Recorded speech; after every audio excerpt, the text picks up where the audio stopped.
സ്വന്തം വിയർപ്പിന്റെയും അധ്വാനത്തിന്റെയും ഫലമായി നമ്മുടെ മണ്ണിൽ വിളഞ്ഞുവരുന്ന വസ്തുവിനെ വിശപ്പകറ്റാനുള്ള കഴിവും രോഗത്തെ പ്രതിരോധിക്കാനുള്ള കഴിവുമുണ്ടെന്ന് കുർക്കോളി മൊയ്തീൻ MLA പറഞ്ഞു. തിരുനാവായ ഗ്രാമപഞ്ചായത്തിന് 2,13,00,000 രൂപ അനുവദിച്ച് പുതുതായി നിർമ്മിക്കുന്ന സ്മാർട്ട് കൃഷിഭവൻ കെട്ടിടത്തിന്റെ പ്രവൃത്തി ഉദ്ഘാടനം നിർവഹിച്ച് സംസാരിക്കുകയായിരുന്നു MLA. ഞാൻ കുറച്ച് ഒരു ഇതിലാണുള്ളത്, വിഷയത്തിലാണുള്ളത് ഗ്രാമപഞ്ചായത്തിനോട്. അതായത് സോറാക്ക് ഉൾപ്പെടെയുള്ള മെമ്പർമാർ അറിയാൻ വേണ്ടി പറയാൻ ചെറിയ ഒരു നിങ്ങൾക്കുണ്ടായോ എന്ന് തോന്നുന്നത്. കുറച്ചും കൂടി നേരത്തെ ചെയ്യാവുന്ന ഇത് നീണ്ടുപോയി. ഈ മാർച്ച് കഴിഞ്ഞാൽ ഈ ഫണ്ട് നമുക്ക് നഷ്ടപ്പെടും. ഇല്ലെങ്കിൽ ഞാൻ നഷ്ടപ്പെടുത്തും. കാരണം നിങ്ങൾക്ക് 3 കൊല്ലമായിട്ട് നിങ്ങൾക്ക് നടത്താൻ പറ്റില്ലെങ്കിൽ നിങ്ങൾക്ക് ഇതിൻ്റെ ആവശ്യമില്ലല്ലോ.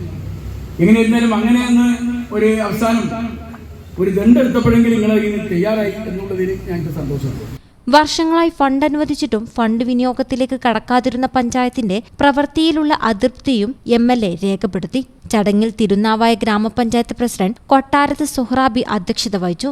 KLBC ചെയർമാൻ PV സത്യനേശൻ മുഖ്യാതിഥിയായി. വൈസ് പ്രസിഡന്റ് KT മുസ്തഫ, സ്ഥിരം സമിതി അധ്യക്ഷന്മാരായ സീനത്ത് ജമാൽ, അബ്ദുൽ നാസർ ആയപ്പള്ളി, മാമ്പറ്റ് ദേവയാനി, കൃഷി ഓഫീസർ ഫസ്ന തുടങ്ങി ജനപ്രതിനിധികളും ഉദ്യോഗസ്ഥരും ചടങ്ങിൽ പങ്കെടുത്തു.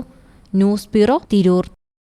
Doctor Ambika's Abhaya Ayurveda and wellness, Valanchery Pattambi road, Valiyakunnu. Phone 9447 0555575.